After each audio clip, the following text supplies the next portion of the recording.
Good afternoon. Actually, it's afternoon for me. I don't know what time it is for y'all, but good day. Today, we're going to be looking at the rest of chapter 1 of Habakkuk, and the first verse of chapter 2, because it really goes with it. It's 7 verses again, but when I did the Spanish version of this, I went over by like a minute and a half, so I'm hoping that I can speak faster in English. Try and get it all in. I would like us to begin with just to remind you where and when this is happening. Habakkuk lives in the southern kingdom of Judah, and the book is written for the Jews who live in Judah. The time period is approximately 605, 607 before Christ.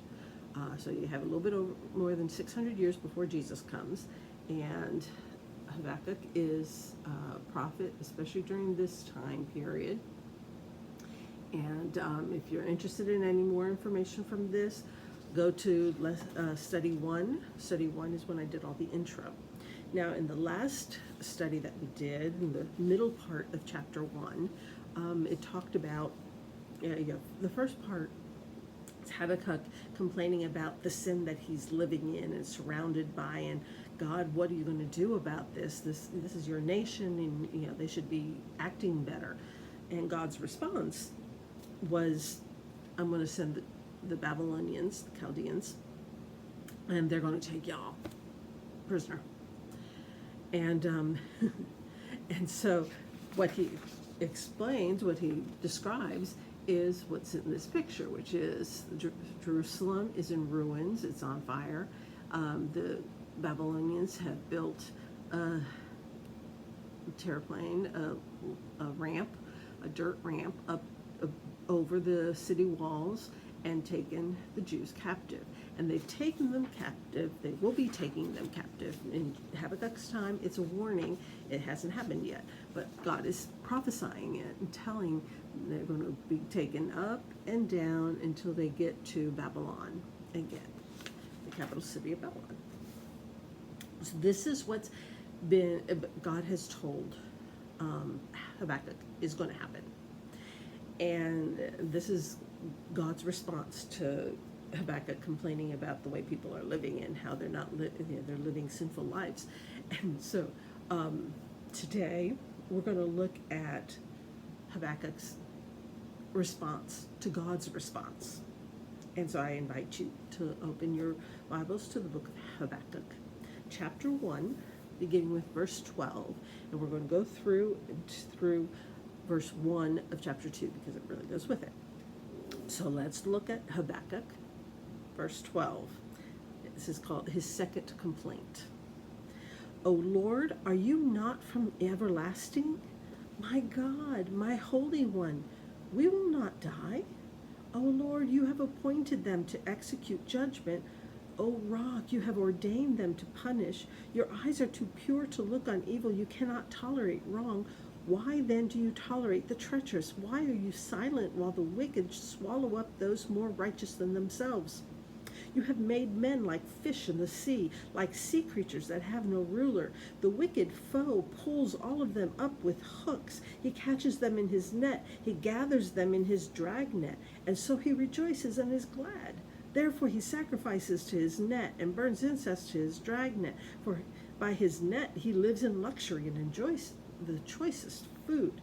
Is he to keep on emptying his net, destroying nations without mercy? I will stand at my watch and station myself on the ramparts. I will look to see what he will say to me and what answer I am to give what answer I am to give to this complaint. This section, this portion of Habakkuk, I'm going to split into 3 sections because I kind of read it and I'm here going, these are 3 separate things. So we're going to look at them separately. And the first section is verses 12 and 13.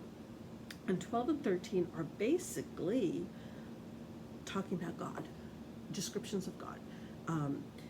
oh Lord, you're everlasting. You have no beginning, you have no beginning, no end, and you are holy, you are pure, and we will live eternally. We've promised this.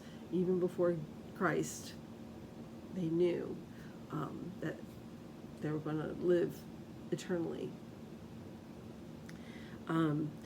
You have appointed, God appoints people. In this case, the Babylonians to execute judgment. You have ordained them to punish. Habakkuk says, God, your eyes are so pure, you can't look on evil. You can't stand it. You cannot tolerate wrong. But you're tolerating these treacherous people, and you're keeping silent while the wicked swallow up the more righteous than themselves. He's like, you are a holy God. I love you, God. You are a powerful God. You are a pure God. You are everlasting, and our life depends on you, and we will have life eternal with you. You can't tolerate wrong. So why are you tolerating this? Why are you silent during this time? Now, like I mentioned in the last study, God has perfect timing, and He has complete future knowledge. We can change things. I'm into, I like mysteries, but I also like a little bit of the science fiction thing.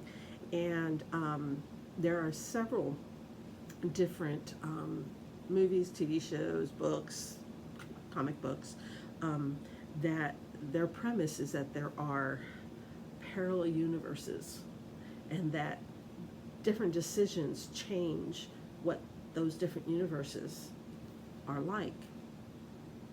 And so when I think of God knowing the future, this is my opinion again. I am all about my opinion.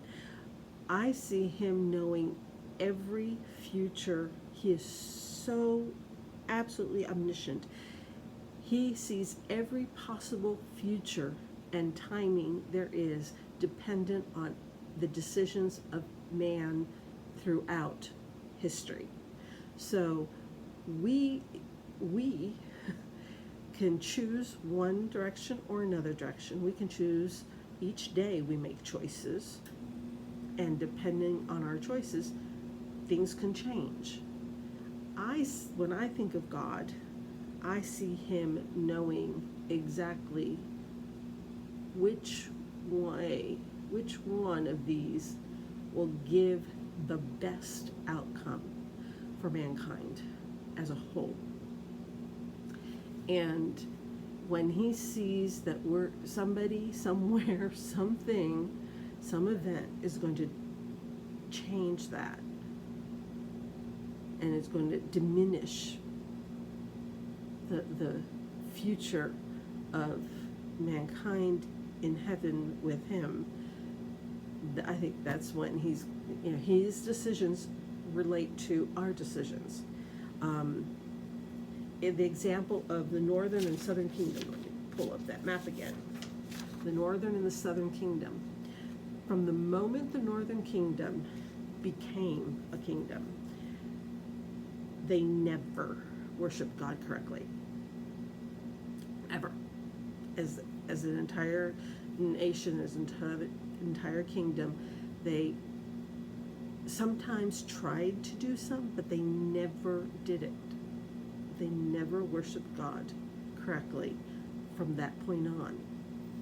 And that country lasted about 122 years less than the southern kingdom, that had some good kings, some bad kings, some good kings, some bad kings.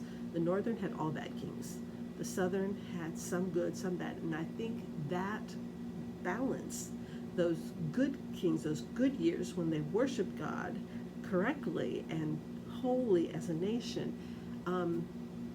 left them as a nation, that much longer than the northern kingdom, because it was working its way. It was the right timing for God. Um, the northern kingdom was taken captive by the Assyrians, and they are the traditional 10 lost tribes of Israel. When people talk about the 10 lost tribes of Israel, they're talking about the Assyrians taking the northern kingdom captive and dispersing them who knows where. They're lost. We don't know where they ended up at. But the southern kingdom remained intact, and they were all taken to Babylon, captives, and then they came back from Babylon. And to this day, basically, all the people we know for sure are Jews in the world today are from the southern kingdom. It's just the way it is. Now with DNA, you might be able to figure it out across the world. But for sure, what we know are Jews are people who are descendants of those who were taken captive and returned. Basically, that's that. So the first part of this second complaint of Habakkuk is he starts with, I know who you are, God. I know how powerful and how perfect and pure and everlasting and wise you are. And I know you can't stand sin. You can't stand looking at it. You can't stand that people are doing it, that it's happening. So why are you letting it happen? What a question for today. And then he goes on, and God will answer. We'll get to that in the next study. But he's asking this, and then the whole thing changes. It's like, okay, he's done the God thing. It's like, okay, so we've talked about God and what God is and it hasn't been doing, is or isn't doing. And then he switches. In verse 14, I kind of take it out by itself, but it's really part of 14 through 17, but I want to read that one by itself first. You have made men like fish in the sea, like sea creatures that have no ruler. And I read it all, and it makes sense in context and everything, but I know this is also negative because when we read it again, it talks about the negative of being this fish, and that the fishermen are the Chaldeans, the Babylonians, and they're coming to get you and to take you to destruction and captive or dead. This is what it's going to be. But it also reminds me of the reverse. And the reverse is Jesus looking at Peter, James, John, and Andrew and saying, I know you are fishermen, but I want to make you fishers of men. So you have made men like fish in the sea. And I know that this is in a negative tone. This is because there are Satan and all of his and those who follow him are quite happy to draw in people into destruction. And as Christians, we have been called to be fishers of men, to bring them not out into death, but out into salvation. And so I look at that, and I see the negative tone here in Habakkuk, but it reminds me of the beauty and the positivity of Jesus looking at Peter, James, John, and Andrew fishing and saying, I want to make you fishers of men. I want you to help save them out of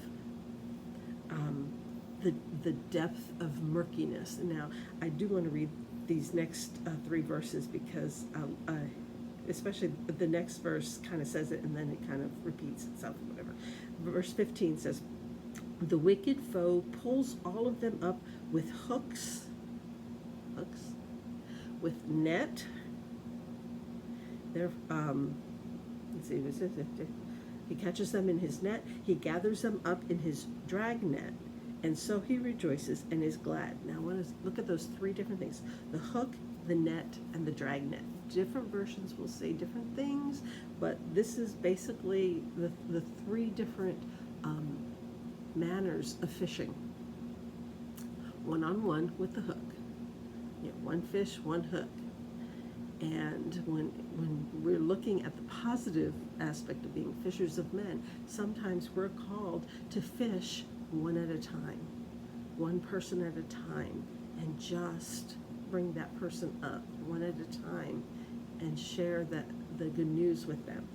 Other times we toss out when they toss out a net, it's usually to a school of fish, a group of similar fish. They're the same fish. They swim together, and so you take this net and you throw it in the middle of this school, and the school gets caught, and you bring in a whole bunch of the same kind of fish. It kind of reminds me of events similar, like you have women's retreat and men's camp and youth councils, and you have a group of a similar group of people. And so you throw out a net that is most likely to speak to that group of people. And you can be more precise, because here it is. There's this, as a fisherman, you see this group of fish and you toss it out to this area. You don't toss it out there, you toss it to where you see the fish. And so I see that as one at a time, or a like group. But then you get to drag net, and it's literally a net that's dragged. It has weights on it, and you toss it out, and basically it just goes down, and then usually brought in on shore, not onto the boat, but onto shore. And you're just dragging it in and dragging anything that got caught in it. And then it says fishermen would sit on this side of the water and pull up this net and separate. This is a good fish, this is garbage, this is good fish, this is too small, this is good fish, this is a stinky kind that you don't want to eat, this is good fish. Yeah. And they separate them there on shore. And you don't know what you're going to get when you toss out the drag net. And there's sometimes when we are just called to just share to everybody and anybody, and we don't know who's going to get caught in this dragnet of just living a life that draws people to God, or speaking the word and answering to people, talking to an internet. It's a dragnet. And now the one who's going to tell the difference is God. He's the one who's going to separate, and he's going to say, this one's good, this one doesn't want me at all, this one's good, this one heard it and he refused it, this one, it's like, but our job is to throw out the drag net, to throw out the net, is to put in the hook. So with all of this negativity, what came to my mind is all the positivity, all the thinking of men as fish in a positive light. Though we come back to Habakkuk, now that I've gone on my little vein over here, come back to Habakkuk. And the next verse, verse 16, says, therefore he sacrifices to his net and burns incense to his drag net, for by his net he lives in luxury and enjoys the choicest food. And again, thinking of the place and time, and we're talking about Babylonians in the land of, in all that surrounding land. Interestingly enough, there was a fish god. A fish god. From what I've read, he originated in the Babylonian, the Chaldean area, but this is hundreds of years, not thousands of years before this time. And the Canaanites, which were the ones who lived in the promised land before the Israelites came from Egypt and took it over, the Canaanites worshipped this fish god called Dagon. And this fish god did not become the top god of the Canaanites, but he was the father of the top god of the Canaanites, which was Baal or Baal. I prefer to pronounce it Baal. According to some Bible dictionaries, it can be pronounced either way, so you got Baal with me. So Dagon is supposedly the father of Baal, and Baal is the top dog god of the Canaanites. But when Crete falls apart and they emigrate from Crete and become what is later known as the Philistines, David and Goliath story. But even before that, the story of Samson. Samson, when he is finally captured with his hair cut and his eyes gouged out, at one point they decide that they're going to take him to their god's temple to make fun of him and to show how their God is more powerful than Samson's God, because they've got Samson captured. By this time, of course, Samson has been a prisoner for a while. His hair has started to grow, and his final request is, Lord, let me do one last thing for you. Let me show them that you are the most powerful God. And he, with his strength, makes the building fall and kills everybody inside, including himself. But that temple was the temple to Dagon. That temple, because Dagon was the top god of the Philistines, and so that's a little segment there of the fish and the power of the fish and the concept of burning incense and doing sacrifices to a fish god because he's powerful. Well, guess what? There's another group who consider Dagon their top god, and that's the Assyrians. And in the story of Jonah, Jonah is told to go to Nineveh, the capital of the Assyrian Empire, and tell them they need to repent. And he decides to go in the other direction. He ends up getting swallowed by a large fish, spewed out after 3 days in the fish. And after that, he goes to Nineveh and tells these fish god worshippers that his God, who apparently is more powerful than that fish that couldn't even hold him in, that his God says they need to repent. And they take him seriously, which helps explain why they took him seriously, because his God had proven that he was more powerful than their God, Dagon, the fish god.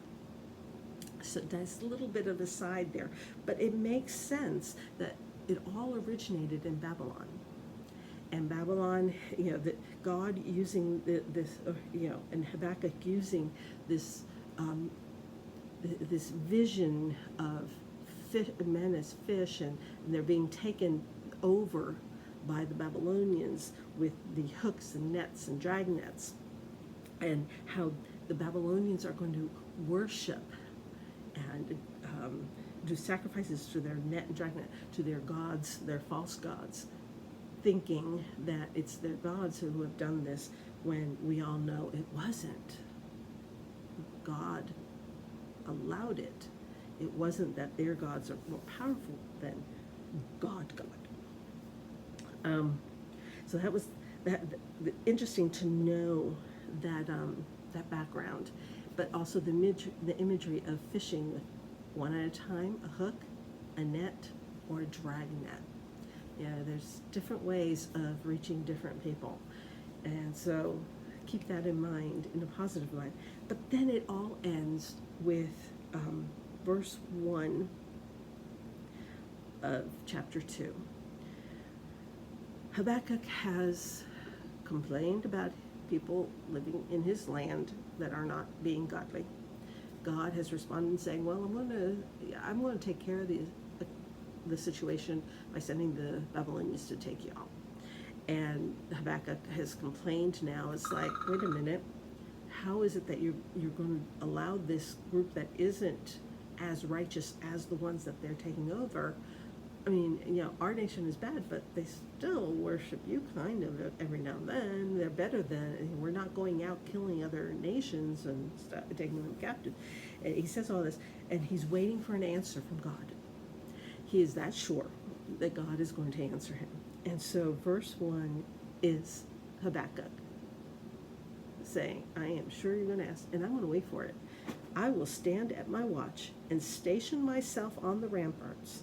I will look to see what he will say to me and what answer I am to give to this complaint. So now he has started telling people, he's a prophet. God tells him something, he shares it.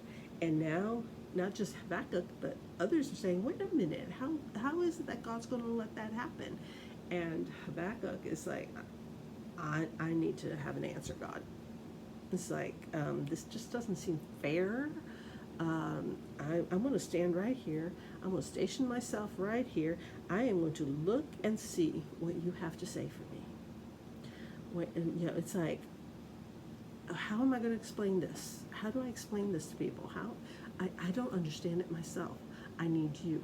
Now, when I read that, it reminded me of one of my favorite verses. Now, for many people, a couple verses ahead of it is a favorite. And you'll see it on plaques, on pictures, on all kinds of things in the Christian bookstores and online and stuff. And the very popular verse is Jeremiah 29:11. For I know the plans I have for you, declares the Lord, plans to prosper you and not to harm you, plans to give you hope and a future.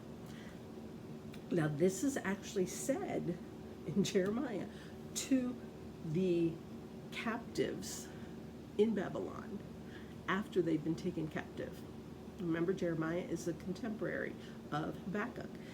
And now this is later on, after Habakkuk has written his book and everyone's been warned and they pay no attention still. And so Jeremiah is saying, God says he's got plans for us, not to stress it. We're going to be here 70 years, so get comfortable. But he has plans for us, plans for us to prosper and not to hurt us. But 2 verses later, verse 13 is one of my favorites. And it says, you will seek me and find me when you seek me with all your heart. You will seek me and find me when you seek me with all your heart. And when I read Habakkuk saying, I will stand at my watch and station myself on the rampart. I will look to see what he will say to me and what answer I am to give to this complaint. I'm here. I am seeking with all my heart. I need an answer, Lord. And that is something, that's an example for us. That's an example of, I really don't know where this is going. Is there an answer for me? I need to look. And sometimes the answer is in the Bible. Sometimes the answer is listening to God and waiting to let him tell us in some way, shape, or form. Most often, it's in the Bible. It's in there somewhere.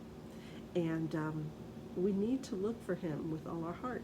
And he promises that if we look for him, if we search for him with all our heart, we will find him. We will find what we need to know. We might not like what we find out, because God's answer comes in the next study. And I invite you to look ahead, because one part of your homework is read chapter 2 twice. Read chapter 2 twice. And with one color, let me see what color I used. With one color, underline all the words or phrases that describe God. In verses 12 and 13 of chapter 1, he's a holy one, he's everlasting, he appoints, he ordains, he's pure, he can't tolerate wrong, but he's being silent now. What's that got to do? Underline all of those attributes with one color. With another color, underline in verses 15 through 17 all the ways of fishing, the hooks, the nets, the drag nets. Underline every time. It's like his net, his drag net, his net, his with hooks, his drag net, his net. Underline them all in one color. And then in verse 1 of chapter 2, underline what Habakkuk is willing to do to find out what God's response is. I will stand, station myself, I will look to see. Underline them with another color. And I invite you to do that. Read chapter 2 2 times, okay? And that is your homework. And we will see each other in a few days for study number 4. We're going to try and do this in only 5 studies, so we're more than halfway done. Bye.